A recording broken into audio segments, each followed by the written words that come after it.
Villager never gets shredded. Why would he? He thinks eating chips is good for him.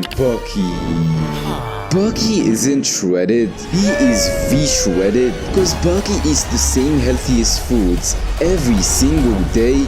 First, breakfast. For breakfast, I typically have around 3 and 5 eggs. When I was trying to lose weight, I will eat them with a toast, or I will soak them in bread and make anabolic French toast of Greg Doucette, or sometimes I will put them in my oats. But now, since I stopped eating carbs in the morning because that shit makes me feel way sleepier, I just make an omelette with those eggs and add some vegetables and cheese to it and maybe have some nuts on the side, and I have been eating it for months now. And no, don't think of skipping your breakfast if you want to lose weight or get shredded. I used to do that and end up binging Nutella later on the day, and my fasted cardio felt like shit. Just try to have your breakfast 1 hour to 3 hours before waking up and maybe eat no carbs like I'm doing so you can avoid feeling sleepy later on the day. And the second meal, I will have my pre-workout. This is not really that huge. I'll have an apple or a banana or any fruit that I could find in the fridge as a pre-workout, so it can give me the carbs I need for my workout, so I can push hard and not bitch them. And third, I'll have lunch. For lunch, I always make these wraps. This one food was a huge discovery for me. When I was fat, I would eat 2 of them for lunch and dinner and not even move from my chair, but I still lost weight.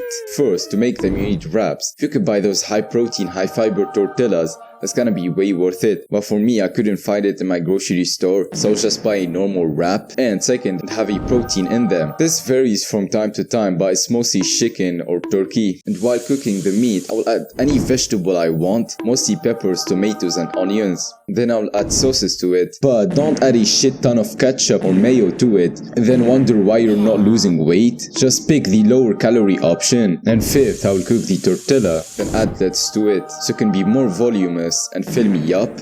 And fourth, I'll have an afternoon snack. It's mostly any nut I could find in home, mostly almonds and peanuts. But if I'm trying to cut, I'll probably eat carrots or any vegetable that will shut my hunger up for the night. Fifth, dinner. In dinner, I always have a lentil soup with a pizza wrap. These 2 foods really help me cure my binge eating problems. First, let's talk about the pizza wraps. Just take any tortilla and put pizza sauce on top of it, and then add vegetables, then add any protein you want, and then add any cheese you want, and put it in the oven till the edges gets brown. It's probably like around 10 minutes. For me, as protein, I add boiled eggs after it gets out of the oven, and I will add a pinch of salt on top of it. That stuff tastes so good. Tastes like an actual pizza. This meal helped me cure all my cravings while dieting, so I didn't need to go binge eat Nutella or have a cheat meal every week. And second, let's talk about the lentil soups. To make this, you basically add water to a pot, then add your dry lentils, then add a lot of vegetables, and I mean a lot of vegetables, then add any protein you want, and then any seasonings you want, and let it boil for an hour and 2. This meal have been my savior for my binge eating problems, because a whole bowl is probably 250 calories, and it's full of water and protein and fiber. It's gonna fill you up. Now if I'm feeling really hungry or got stressed out that night, I'll eat 3 to 4 bowls of that lentil soup and end up staying up all night in the toilet taking a shit.